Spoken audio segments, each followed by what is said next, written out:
अस्सलाम वालेकुम। Programme night addition में हम आपको खुशामदीद कहते हैं। नाजरीन, इलाज की गर्ज से लंदन में मुकीम नवाज शरीफ को वतन वापस लाना हुकूमत के लिए यकीनन अब एक बड़ा इम्तिहान है।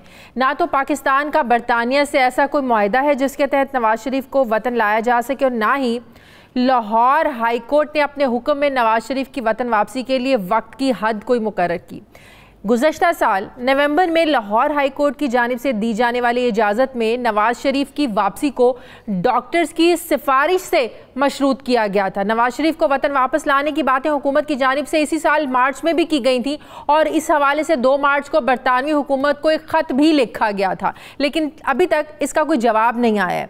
जबकि अब हुकूमत फिर से नवाज शरीफ को वापस लाने के लिए एक दफ़ा फिर से एक्टिव हो गई है, मुतहरिक हो गई है। वफाकी वज़रा जो है ना वो बयानात दे रहे हैं, लेकिन हुकूमती वज़रा को भी इस बात का इदराक है कि नवाज शरीफ को वापस लाना आसान काम नहीं है। हुकूमत की ख्वाहिश तो है वो कि नहीं आगे हम इसहाक डार को नहीं ला सके और सलमान को नहीं ला सके, तो नवाज शरीफ को लाना जो है वो आसान काम तो नहीं, लेकिन ख्वाहिश है कि वो वापस आए। दूसरी तरफ हुकूमत के लोग अपने ही ज़ेर असर इदारों पर नवाज शरीफ की जाली मेडिकल रिपोर्ट्स बनाने के एक दफ़ा फिर से जो है ना इल्ज़ामात लगाना शुरू हो गए।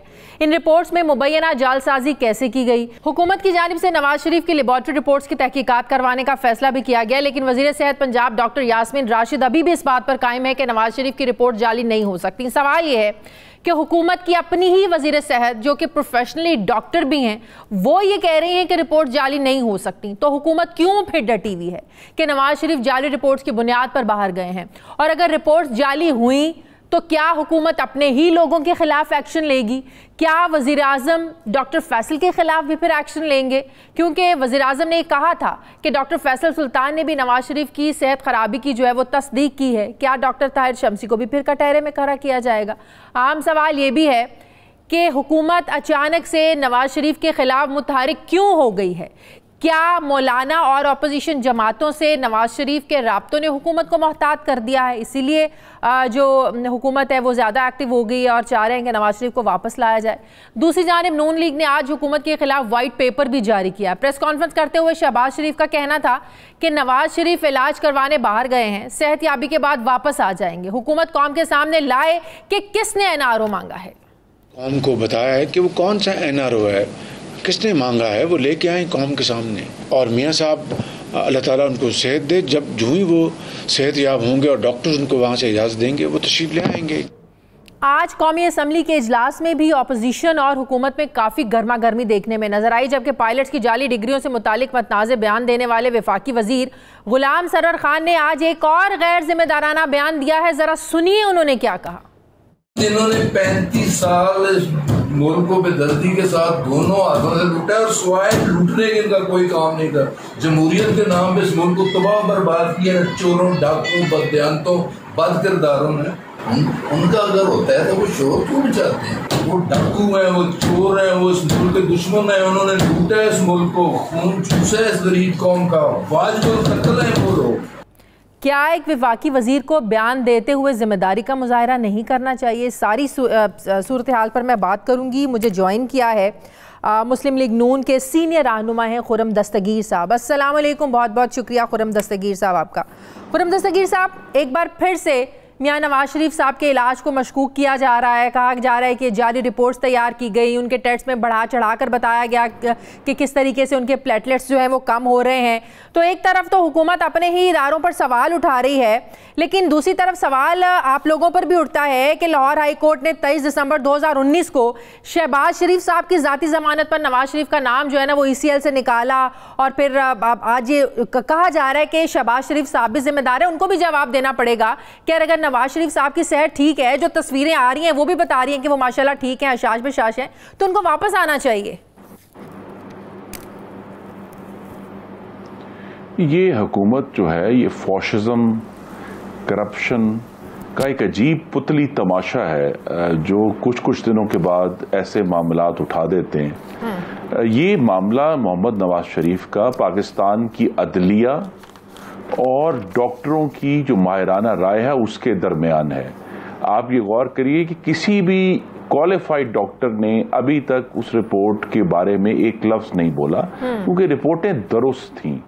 और मैं आपको ये भी रेफर करूंगा कि पाकिस्तान के जो इस वक्त सबसे मौक्कर हीमाटोलॉजिस्ट जो हैं, अमराज खून के माहिर डॉक्टर ताहिर शम्सी, वो ऑन रिकॉर्ड कह चुके हैं, गालिबन आपके चैनल को ही कह चुके हैं कि मैं सुप्रीम कोर्ट के सामने जाकर कहने को तैयार हूं कि मियां नवाज शरीफ, बल्कि मेरी गुजारिश होगी कि अगर आपका चैनल वो वीडियो भी दिखा सके डॉक्टर ताहिर शम्सी की, तो मियां साहब की बीमारी में कोई शक नहीं है। और जैसे ही उसमें एक कोरोना की वजह से तात्तुल आया, उनका इलाज दोबारा शुरू हो गया है। जैसे उनके 2 प्रोसीजर्स होने हैं वो मुकम्मल हो जाते हैं तो इंशाल्लाह वो मुल्क वापस आ जाएंगे। लेकिन हुकूमत ये भी तो कह रही है, हम लोगों ने मेडिकल बोर्ड को इनको कहा कि अपना जो भी वहां पर इलाज हो रहा है, ट्रीटमेंट हो रहा है, उसकी सारी डॉक्यूमेंटेशन, उसकी सारी डिटेल तो हमारे साथ शेयर करें, हुकूमत के साथ शेयर करें।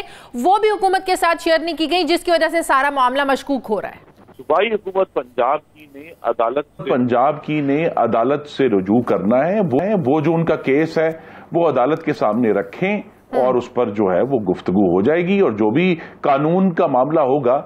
लेकिन इस वक्त ये सिर्फ एक सियासी शोबदा है इस चीज से तवज्जो हटाने के लिए कि पाकिस्तान में आटा 78 रुपए किलो और चीनो 110 रुपए किलो और बिजली और गैस पाकिस्तानी अवाम की पहुंच से बाहर हो चुके हैं।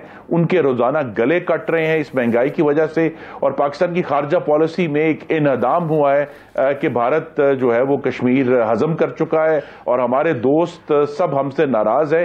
तो इससे तवज्जो हटाने के लिए और कोई तरीका नहीं सिवाय कि ऐसे नवाज शरीफ के और एहतसाब के नए शोबदे छोड़े जाएं कि हम ये कर देंगे, हम वो कर देंगे। भाई आपने जो भी बात करनी है, ये ईबीडी का जो तमाशा है, ये क्या तमाशा है भाई? आप अदालत में जाकर बाकायदा तरीके से अदालत से रुजू करें। हम भी जाएंगे वहां, हम भी अपना पॉइंट ऑफ व्यू पेश करेंगे, हम भी रिपोर्टें पेश करेंगे। लेकिन इस तरह के शोबदों से तो मियां नवाज शरीफ का मामला वो तभी वापस आएंगे जिस तरह वो जब ठीक थे तो फिर जेल जाने के लिए वापस आए अपनी बेटी को लेके। तो उनकी जो पाकिस्तान तो अभी भी कहा जाए उनको कोई खौफ है कि वो वापस आएंगे, कमिटमेंट है वो अपनी जगह पर मौजूद है। सही, तो इनको ये भी खौफ नहीं है कि वो वापस आएंगे? तो जाहिर है वो जेल में थे ना जब तिब्बी बुनियादों पर जमानत मिली और फिर गए। तो कल तो फवाद चौधरी साहब ने भी 2 दिन पहले कहा कि जब वो वापस आएंगे तो सीधा जेल जाएंगे, क्योंकि वो जेल में ही थे जहां से तिब्बी बुनियादों पर जमानत मिली और वो बाहर इलाज के लिए गए। तो कहा जा रहा है कि इसी खौफ से भी वो वापस नहीं आना चाहते कि दोबारा जेल जाना पड़ेगा।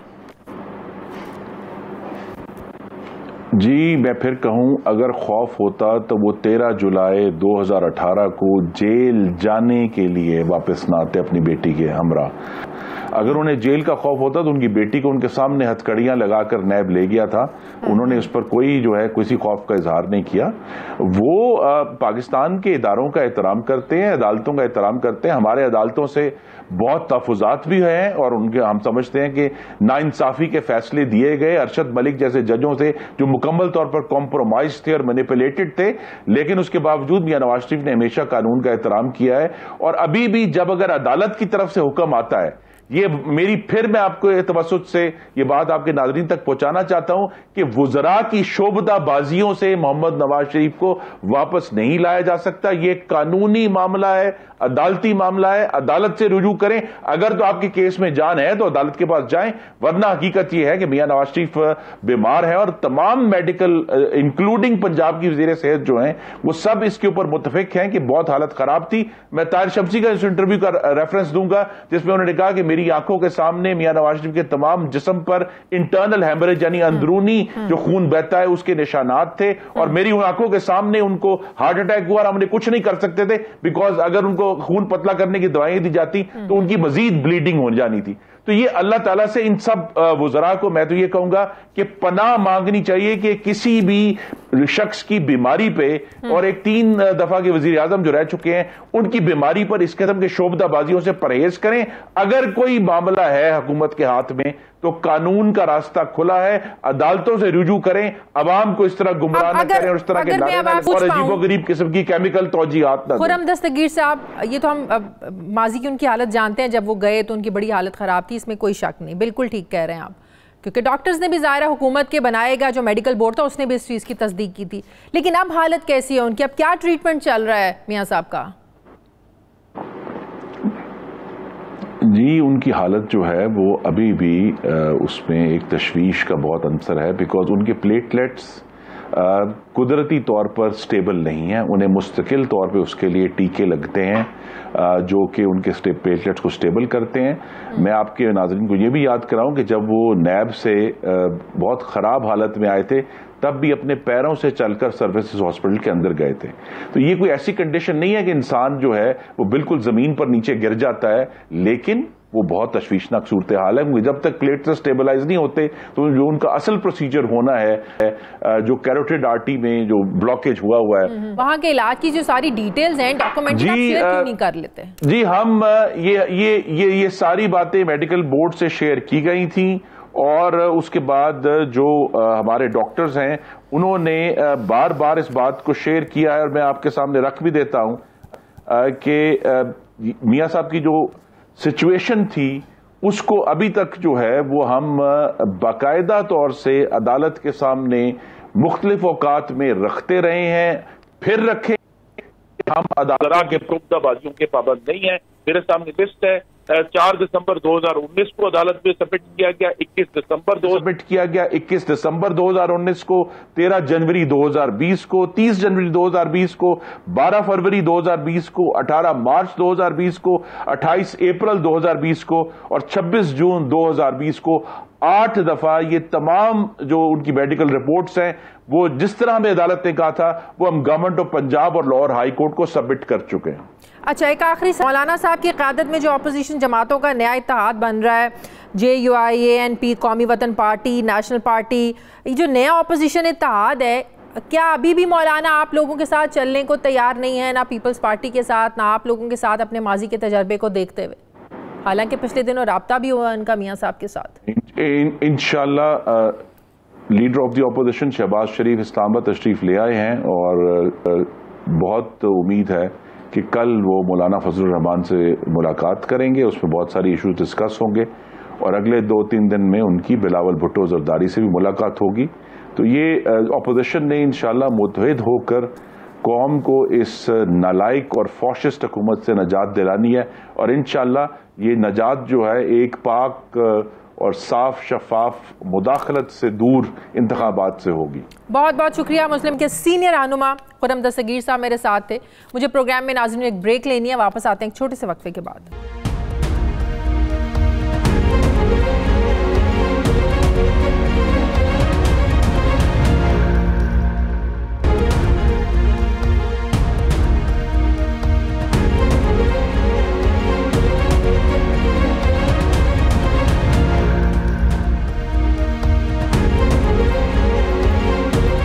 ब्रेक के बाद एक बार फिर से आपको खुशामदीद कहते हैं। नाजरीन, भारत की 6 सियासी जमातों ने मकबूजा कश्मीर के स्पेशल स्टेटस की बहाली के लिए जद्दोजहद करने का फैसला किया है। मीडिया रिपोर्ट्स के मुताबिक 6 सियासी जमातों की जानिब से एक मुश्तरका बयान में ऐलान किया गया है कि वो 5 अगस्त 2019 से पहले की तरह मकबूजा कश्मीर की खुसूसी हैसियत को बहाल कराने के लिए जद्दोजहद करेंगे, जैसे कि आइन के आर्टिकल 370 में कहा गया है। 6 सियासी जमातों के मुश्तरका एलामिया के मुताबिक वो 4 अगस्त 2019 के गोपकर मुआहदे की पासदारी करेंगे, जिसमें तमाम इलाकाई जमातों और कांग्रेस ने कश्मीर का खुसूसी स्टेटस बहाल करने का अहद किया था। मुश्तरका बयान पर दस्तखत करने वालों में नेशनल कॉन्फ्रेंस के सदर फारूक अब्दुल्ला, PDP की सदर महबूबा मुफ्ती, कांग्रेस कमेटी के सदर गुलाम अहमद मीर, पीपल्स कॉन्फ्रेंस के सदर सज्जाद लोन, अवामी नेशनल कॉन्फ्रेंस के सीनियर नायब सदर मुजफ्फर शाह शामिल हैं। इस अहम तरीन पेशरफ्त पर दफ्तर खारजा में न्यूज़ ब्रीफिंग के दौरान शाह महमूद कुरैशी ने कहा कि मकबूजा कश्मीर के हवाले से भारत का मौक़िफ़ जो है यह पिट रहा है। भारत का यह बयानिया था कि पाकिस्तान से आकर लोग शरारत करते हैं, आज इस बयाने को कोई तस्लीम नहीं कर रहा है। 1 साल के अंदर भारत ने कश्मीरियों के अज़्म को तोड़ने की बारहा कोशिश की, लेकिन वो नाकाम रहा। वज़ीर ख़ारजा ने यह भी कहा कि 6 जमातों के मुश्तरका एलामिया से वाज़ेह होता है कि ये कश्मीरियों की फतह है। अगर इनकी कुर्बानियाँ ना होती, इनका अज़्म नहीं होता, तो भारत कामयाब हो चुका होता। भारत की सफारती नाकामी की बात की जाए तो पाक चीन वज़राए ख़ारजा के मुश्तरका एलामिया में चीन ने मसले कश्मीर के पुरअमन हल के लिए अपनी हिमायत के अज़्म का इजहार किया है। चीन ने वाज़ेह अल्फाज में कहा है कि इस तरह के इक़दाम तनाज़े को मज़ीद पेचीदा कर देंगे। तनाज़े को पुरअमन तरीके और अक़वाम मुत्तहिदा के चार्टर और सिक्योरिटी काउंसिल की करारदादों और 2 तरफ़ा मुआहदों के ज़रिए ही हल होना चाहिए। जबकि भारत ने इस मुश्तरका एलामियों को मुस्तरद करते हुए कहा है कि जम्मू कश्मीर की यूनियन टेरिटरी भारत का अटूट अंग है और हम उम्मीद करते हैं कि मुतल्लिका फ़रीक भारत के अंदरूनी मामलात में मुदाखलत नहीं करेंगे, जिस पर पाकिस्तान की वजारत खारजा ने ये मौक़िफ़ इख्तियार किया कि पाक चीन मुश्तरका एलामिया पर भारत की वजारत खारजा की जानिब से गैर ज़रूरी और गैर ज़िम्मेदाराना बयान को सख्ती से मुस्तरद करते हैं। कश्मीर को भारत का टूटंग समझना और इसे अंदरूनी मामला करार देना एक मज़हका खेज़ बात है। भारत की सिफारती तन्हाई की बात की जाए तो महसूस होता है कि लद्दाख में चीनी फ़ौजियों से खाई हुई मार के ज़ख्म जो है ये भारतीय फ़ौजियों के जहनों पर नक्श हो चुके हैं। नेपाल ने नया नक्शा जारी करके भारत को उसकी औकात बता दी है। भारत के फॉरेन ऑफिस की हालत ये है कि आज बांग्लादेश की वज़ीर आज़म से मुलाकात भी भारतीय सेक्रेटरी खारजा को उसके लिए 5 घंटों इंतजार करना पड़ता है। चाबहार के रास्ते अफगानिस्तान तक रसाई के ख्वाब देखने वाले भारत को ईरान ने मंसूबे से अलहदा करके खित्ते में भारतीय बालादस्ती का जो ख्वाब था उसको भी चकनाचूर कर दिया। मगर दूसरी तरफ आज मुस्लिम लीग नून की क़यादत ने प्रेस कॉन्फ्रेंस के दौरान हुकूमत की मजमूई कारकर्दगी पर शदीद तनकीद की। ख्वाजा आसिफ ने हुकूमत की कश्मीर पॉलिसी के हवाले से कुछ यूं कहा। ये बात याद रखनी चाहिए कि कश्मीर में हमारा खून जो है पिछले 72 साल में इन्वेस्ट हुआ है। शहीदों के लहू से इन लोगों ने गद्दारी की है। उनको टांग पे खड़ा होना या गानों के जरिए या किसी और के जरिए जो है उसकी तरफ जो है इन्होंने मोड़ दिया है। कश्मीरी आज जो है वैली के अंदर इस बात की दुआएं मांग रहे हैं, अपने शहीदों को पाकिस्तानी परचम में दफन कर रहे हैं कि पाकिस्तान हमारी मदद को आएगा। ये फेलियर है, एब्जेक्ट फेलियर है। और दूसरी तरफ वजारत खारजा की दावत पर अफगान तालिबान का वफ्द पाकिस्तान पहुंचा है। तालिबान तर्जुमान के मुताबिक मुल्ला बरादर तालिबान वफ्द की सरबराही कर रहे हैं। वफ्द इस्लामाबाद में अफगानिस्तान के हवाले से जारी अमन मुज़ाकरात पर पाकिस्तान के सीनियर हुक्काम से तबादला ख्याल करेगा। अफगानिस्तान में अमन खित्ते में खुशहाली की जमानत समझा जाता है, लेकिन अभी भी अफगानिस्तान में अमन दुश्मन कुव्वतें जो हैं वहाँ पर सरगर्म दिखाई दे रही हैं। मीडिया रिपोर्ट्स के मुताबिक रॉ और NDS की सरबरस्ती में तहरीक तालिबान पाकिस्तान, जमातुल अहरार और हिज़्बुल अहरार ने यकजा होने और पाकिस्तान में दहशतगर्दाना कार्रवाइयाँ मिलकर करने पर इत्तफाक किया है। पाकिस्तान इन चैलेंजेस का मुकाबला कैसे करेगा, मैं बात करूँगी। मुझे ज्वाइन किया है वज़ीर-ए-आज़म के मुआविन ख़ुसूसी बराए क़ौमी सलामती डॉक्टर मोईद यूसुफ साहब ने। अस्सलाम वालेकुम, बहुत बहुत शुक्रिया मोईद यूसुफ साहब आपका। डॉक्टर साहब, सबसे पहले तो मैं कश्मीरी रहनुमाओं की जानिब से जो एक मुश्तरका बयान जारी किया गया है जिसके लिए अब वो जदोजहद कर रहे हैं और कह रहे हैं कि बहुत देर हो गई हमें इस एजेंडे पर इत्तफाक करते हुए। उन्होंने कहा कि हमारी सारी सियासी जदोजहद जो अब होगी ये 4 अगस्त के इक़दाम की बहाली है। 5 अगस्त के इक़दाम गैर आइनी, गैर दानिशमंदाना थे और इसके खिलाफ हम मिलकर उस वक्त तक लड़ेंगे जब तक जो पुरानी हैसियत है, तशख़्ख़ुस है, वहाँ का बहाल नहीं हो जाता।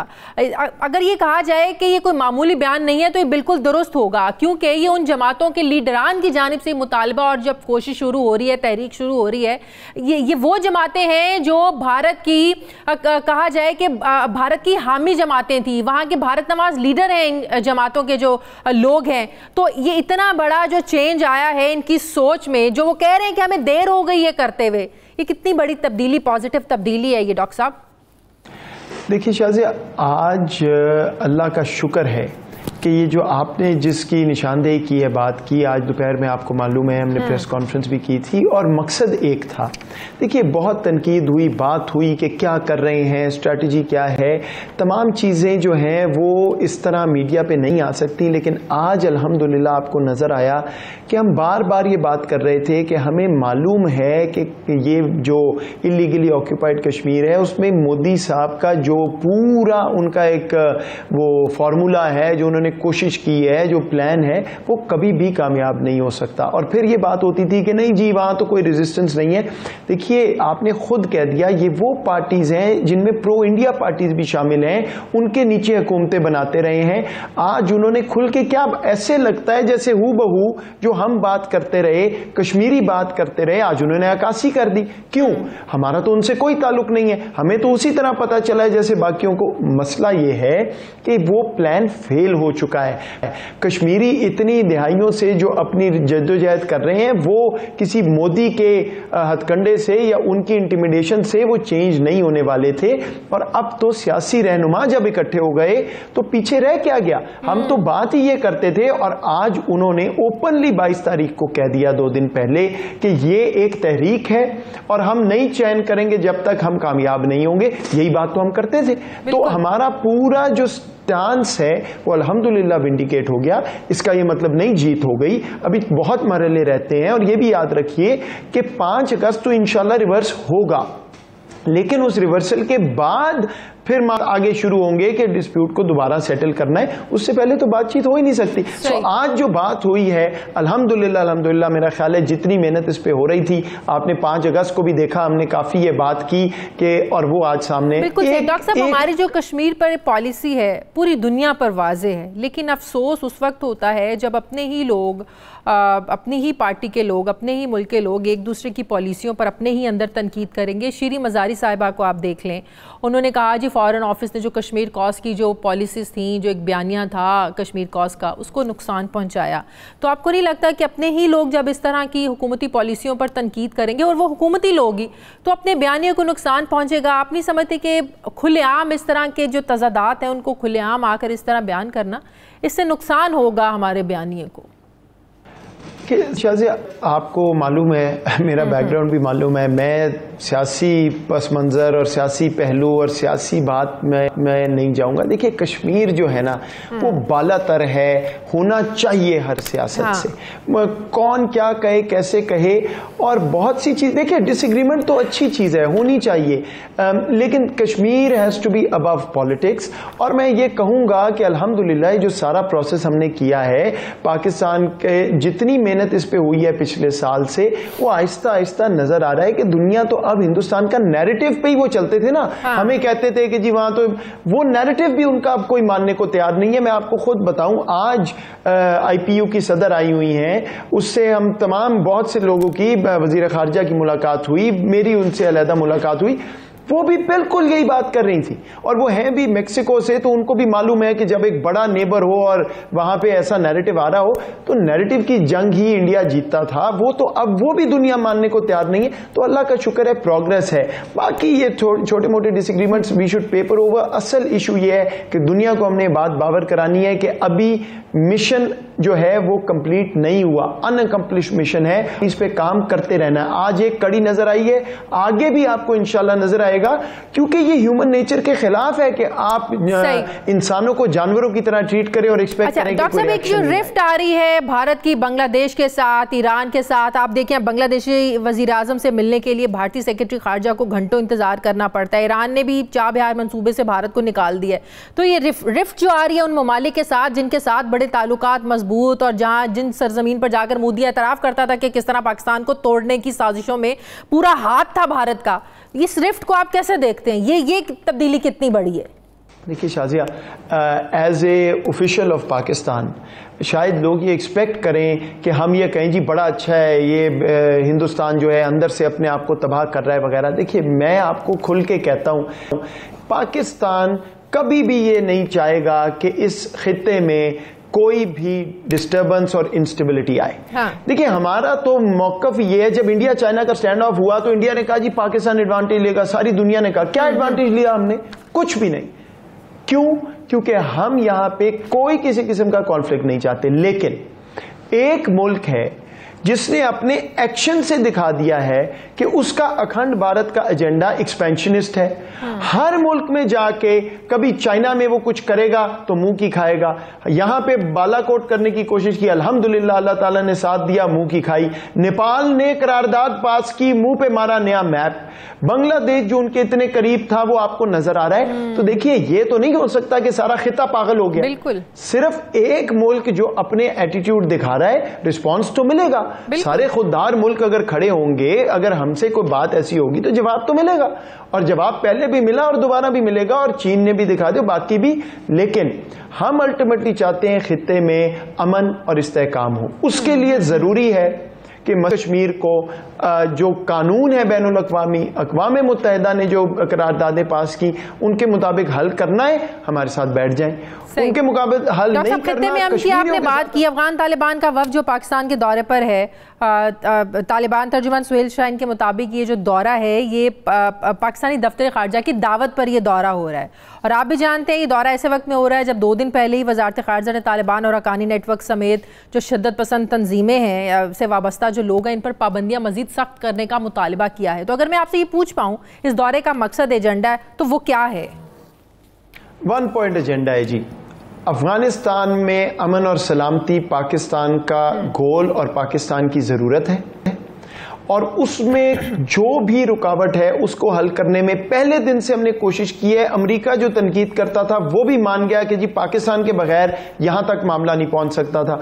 अब इंट्रा अफगान डायलॉग जिसमें अफगान कुव्वतों ने खुद बैठ के अपने मुल्क का फैसला करना है, वो इंशाल्लाह बहुत करीब है शुरू होने के। तो जो कोई मदद हम कर सकते हैं उसमें करेंगे। जो कोई किसी को कंसर्न है, हमारे से नहीं है, कंसर्न अपने है अफगानिस्तान के अंदर, कंसर्न अमेरिका से है, फिर भी हम कोशिश कर रहे हैं फैसिलिटेट करें, मदद करें।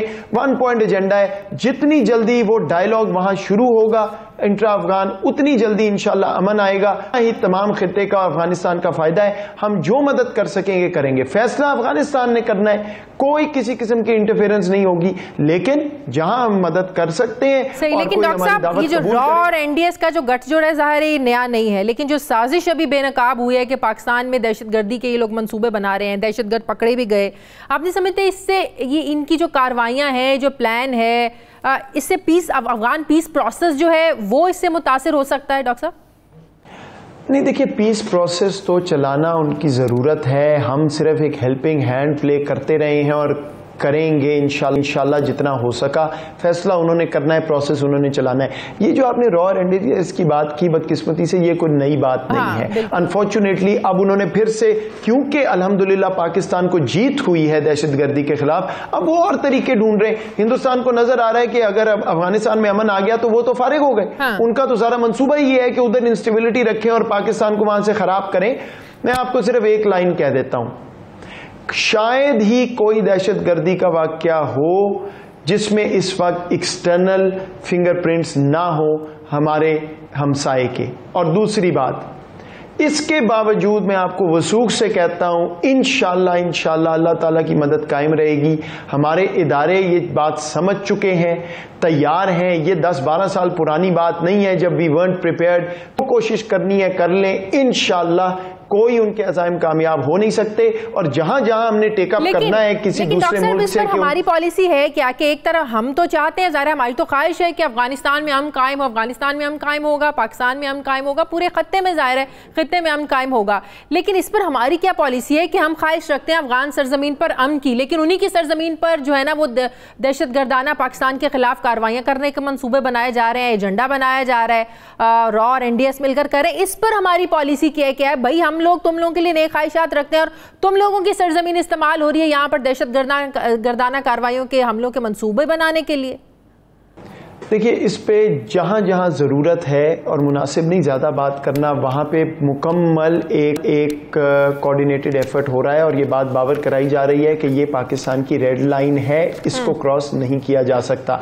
लेकिन मैं एक बात आपको ये ज़रूर कर दूं कि you are dealing with a state sponsor of terrorism. Let's be clear about this. Hindustan की पॉलिसी एक डेलिब्रेट पॉलिसी है। कश्मीर में तो हो ही रही है जो दहशतगर्दी, लेकिन वो जो वहां कर रहे हैं कश्मीरियों के साथ वो दहशतगर्दी ही है, लेकिन पाकिस्तान के अंदर भी हो रहा है। और एक रोग स्टेट जो है वो क्या होती है? रोग स्टेट होती है जो बैनुल अक़वामी कवानीन को ना माने, अक़वाम मुत्तहिदा को नहीं मान रहे, जो बायलैटरल एग्रीमेंट्स को खुद ही वायलेट करे। शिमला को 5 अगस्त को इन्होंने वायलेट कर दिया।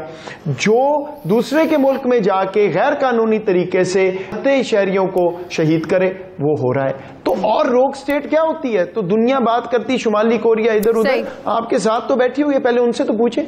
ठीक, बहुत बहुत शुक्रिया डॉक्टर मोईद यूसुफ, वज़ीर आज़म के मुआविन ख़ुसूसी बराए क़ौमी सलामती। बहुत शुक्रिया आपका। नाज़रीन, मुझे प्रोग्राम में एक ब्रेक लेनी, वापस आते हैं वक्फे के बाद।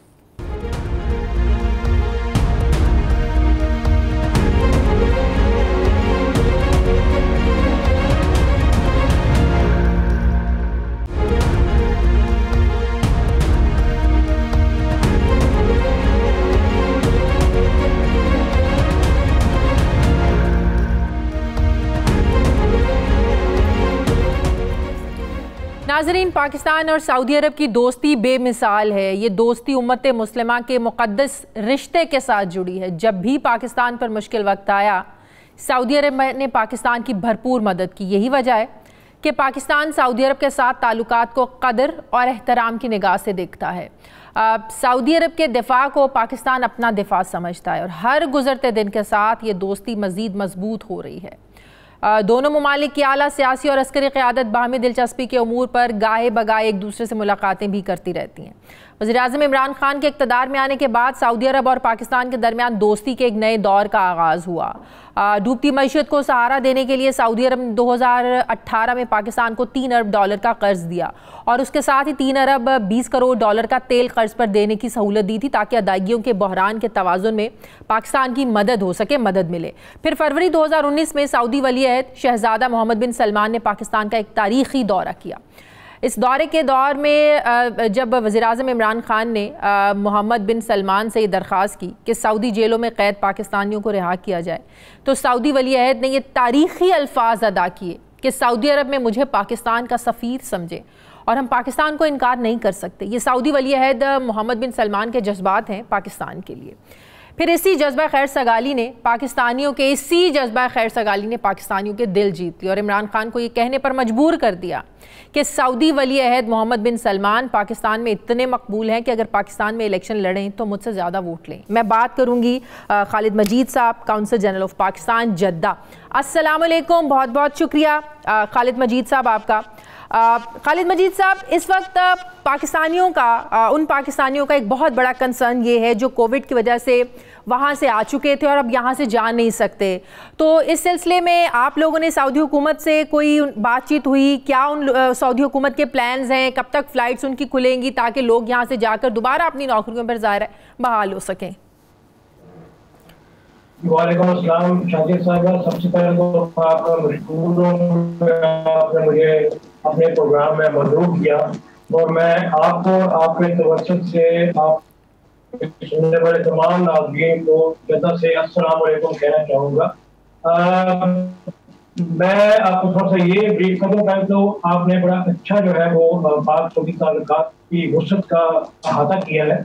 कोरोना के हवाले से मैं ये यकीनन कहना चाहूँगा कि सबसे कम जो पाकिस्तानी तादाद के लिहाज से यहाँ से लिया हुआ है वो सऊदी अरब से हुआ है और सऊदी हुकूमत ने अवाम दोस्त पॉलिसीज का इजरा किया है over period of time corona वबा के दौरान, जिसकी वजह से जितने भी पाकिस्तानी बहुत कम वर्कर्स जो हैं वो ले ऑफ हुए हैं। बाकी जो पाकिस्तान गए भी हैं वो या तो ईदर पेड हॉलीडे पे गए हैं या फिर अनपेड हॉलीडे पे गए हैं और उनके वीज़ों की मियाद में भी वक्तन तोसी हो रही है।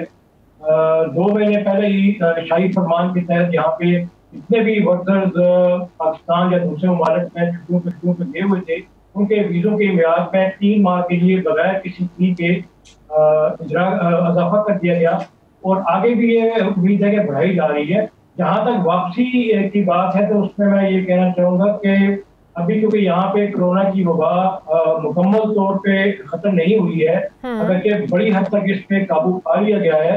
अब फिगर दिन के जो एवरेज डेली आ रहे हैं वो 1000 से 1100 के करीब जो है वो टोटल इन्फेक्शन के रेट से फिगर है डेली बेसिस पे और उम्मीद की जा रही है कि जब ये फिगर 3 डिजिट्स पे आ जाएगा तो इम्कान है कि फिर वापसी जो है वो लोगों की मुमकिन हो सकेगी। हमें उम्मीद रखनी चाहिए कि इंशाल्लाह आने वाले चंद हफ्तों में या चंद माह में वो तमाम लोग जो सऊदी अरब से बाहर गए हुए हैं और वापस आना चाह रहे हैं इंशाल्लाह उनकी वापसी मुमकिन हो सकेगी। बिल्कुल सही, ठीक है। अच्छा, जो सालों में तकरीबन 2000 से ज़ायद पाकिस्तानी कैद थे, पाकिस्तान से वादा भी किया गया था उनको रिहाई करने, भी रिहाई का एक अमल शुरू भी हुआ। कितने अफराद को अब तक रिहाई मिल चुकी है? ये भी यहाँ पर जो लोग रहते हैं, जिनकी फैमिलीज रहती हैं और जो लोग वहाँ पर कैद हैं, उनके बहुत बड़ा कंसर्न है जाहिर है कि यहाँ पर जी उसमें बड़ी तादाद में कोई यकीन से कह सकता हूँ कि वो रिलीज होकर पाकिस्तान वापस पहुँच चुकी है। लेकिन जैसा कि आपके इल्म में है कि सऊदी अरब पाकिस्तान से बाहर सबसे बड़ा पाकिस्तानी कम्युनिटी बेस है। एक मोहतात अंदाजे के मुताबिक इस वक्त भी 2 मिलियन से ज़्यादा पाकिस्तानी जो है वो सऊदी अरब में मुकीम है और अच्छे तरह से मुकीम है। तो ये जो प्रिजन का जो रेट है यहाँ पे वो फ्लक्चुएट होता रहता है। जितनी तादाद में प्रिजन यहाँ से रिलीज होकर वापस जाते हैं लगभग उसी तादाद में प्रिजन दोबारा जो है वो एक सिलसिला चल रहा है। तो ये तादाद जो है वो कम ज्यादा होती है, लेकिन ये यकीनन बात है कि जो प्रिजन उस वक्त यहाँ पे जेलों में मुक़य्यद थे उनमें से काफी सारे बड़ी तादाद जो है वो वापस जा चुकी है। सही। अगर मैं ये पूछ पाऊँ सरमायाकारी के हवाले से, ज़ाहिर है मुख्तलिफ प्रोजेक्ट्स पर दोनों ममालिक जो है ना वो काम करते हैं और काम हो भी रहे हैं। इस वक्त अगर मैं आपसे ये पूछ पाऊँ कि इन्वेस्टमेंट के हवाले से, सरमायाकारी के हवाले से दोनों ममालिक के दरमियान इस वक्त किन मंसूबों पर जो है वो काम जारी है? ग्वादर के पास एक बहुत बड़ा जो ऑयल रिफाइनरी का प्रोजेक्ट है वो तो ऑलरेडी है। इसके अलावा और भी यहाँ पे सऊदी अरब में भी जो सऊदी विजन 2030 है उसके तहत यहाँ पे एक बड़ा सऊदी हुकूमत का प्रोजेक्ट है इसमें जो है वो नए शहर आबाद किए जाएंगे। इसमें टूरिज्म को ये इनका बेतहा फोकस है, कंस्ट्रक्शन रिलेटेड बेतहा जो आगे अपॉर्चुनिटीज क्रिएट हो रही है। तो उसमें हमारे लिए भी मुतलका जो है वो काफी सारे इसमें जो है वो इम्कान है। हमने रिसेंटली अपने यहाँ पे कुछ इन्वेस्टमेंट कॉन्फ्रेंसेस किए जहाँ पे हमने सऊदी बिजनेस जो तबका है उसको हमने जो पाकिस्तान में इन्वेस्टमेंट फ्रेंडली पॉलिसीज हैं उनके हवाले में आगाही दी है। जो पाकिस्तान में जो फैसलाबाद इकोनॉमिक जोन है डेवलप हमारा सीपैक के तहत, इसके अलावा लाहौर में और कराची में, तो यहाँ काफी उस पर जो है वो कंस्ट्रक्शन, डेयरी में और बाकी डिफरेंट शोबों में काफी जो है वो इंटरेस्ट शो की गई है। हम इसमें काफी सारा काम करें और उम्मीद है कि आने वाले दिनों में हम इसमें मजीद कामयाबी हासिल करें। सही। खालिद साहब, वैसे तो हर दौर में पाकिस्तान के सऊदी अरब के साथ ताल्लुकात मजबूत रहे हैं, मिसाली रहे हैं, लेकिन अगर मैं आपसे ये पूछ पाऊँ कि वज़ीर-ए-आज़म इमरान खान के दौर में ये ताल्लुकात और मजीद कितने मजबूत हुए हैं, ओवरऑल एक क्या फीलिंग है वहाँ पर, तो उस बारे में आप क्या बताएंगे?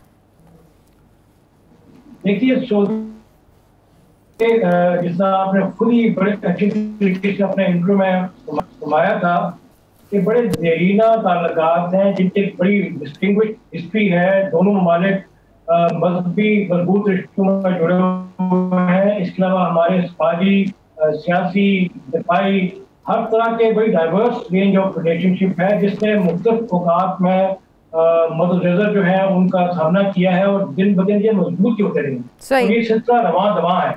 ये ताल्लुकात जो है दोनों अवाम के हैं। इस तरह पाकिस्तान के दिल में सऊदी अरब और यहाँ की अवाम के लिए बेपनाह प्यार और मोहब्बत और रिस्पेक्ट के जज्बात हैं। हरमैन शरीफैन की मौजूदगी वैसे ही सऊदी अरब को तमाम मुस्लिम उम्मत से मुमताज करता है। इसी तरह यहाँ पे मेरी जितनी भी इंटरेक्शन हुई है लीडरशिप लेवल पे या समाजी हलकों में, अवामी हलकों में, यहाँ भी पाकिस्तान के लिए नहायत ही खुसूसी जज्बात का इजहार किया जाता है। सऊदी पब्लिक, सऊदी लीडरशिप इस बात की मोतरफ है कि पाकिस्तानियों का खून पसीना शामिल है सऊदी अरब की तामीर और तरक्की में, और ये सिलसिला रुका नहीं, जारी है। उस हवाले से इन दोनों ममालिक के जो ताल्लुकात हैं वो यूनिक स्टेचर के हामिल हैं जिसमें आने वाले दिनों में हर दिन में मजीद इजाफा और तरक्की ही होगी। सही। बहुत बहुत शुक्रिया। Council general of Pakistan Jeddah Khalid Majeed साहब हमारे साथ थे। नाज़रीन, मुझे प्रोग्राम में एक ब्रेक लेनी है, वापस आते हैं एक वक्फे के बाद।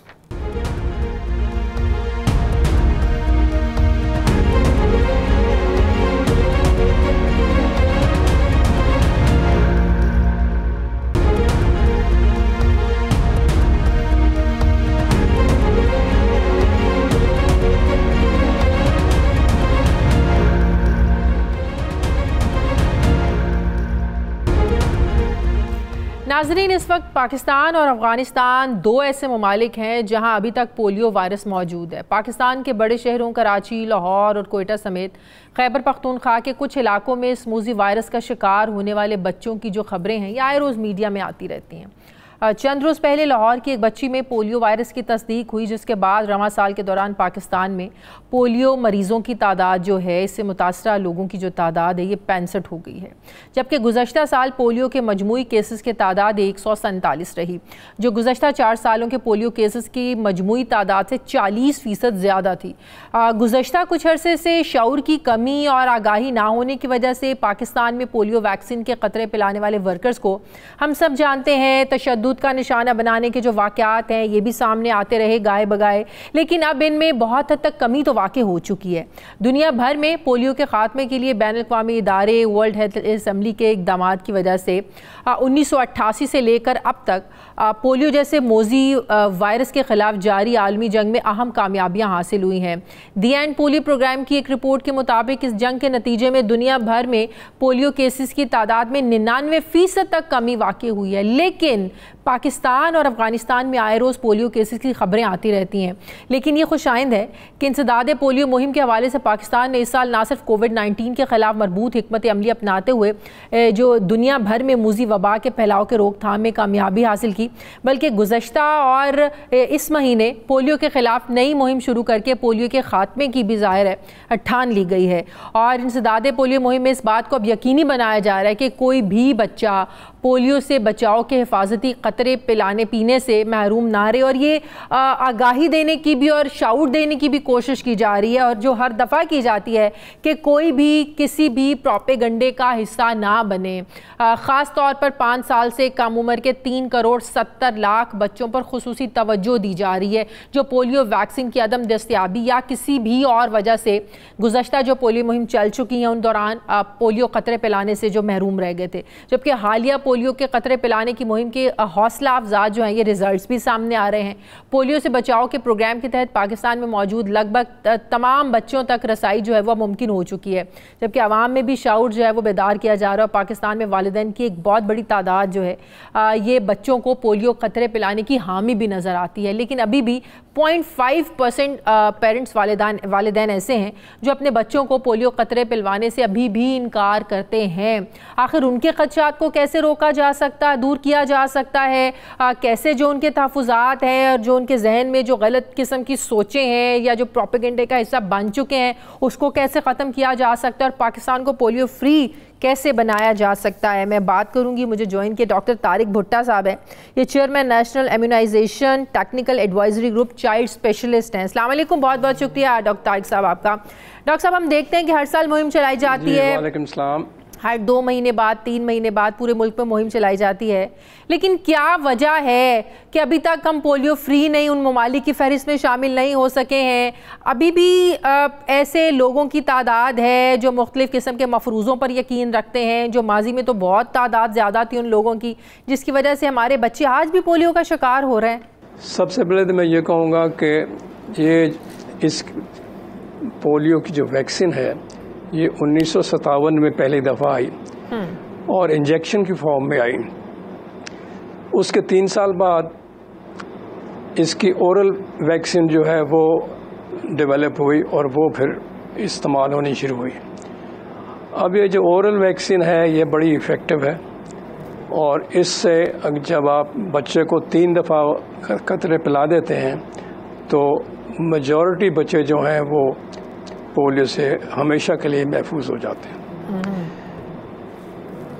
लेकिन हमारे इलाकों में ये देखा गया कि सिर्फ 3 कतरे कई दफ़ा काफ़ी नहीं होते, ख़ासतौर पर उन बच्चों में जो बड़े कमज़ोर होते हैं या जिनको बार बार डायरिया की शिकायत होती है, उनमें 3 कतरों के अलावा भी हमें कतरे पिलाने पड़ते हैं। और ये मुहिम उसी सिलसिले में की जाती है जिसमें जो बच्चे वैसे भी रह जाते हैं उनको भी दी जाती है और उन बच्चों को भी जो 3 डोज़ों से जिनको कन्वर्शन इसकी सीरो कन्वर्शन नहीं होती।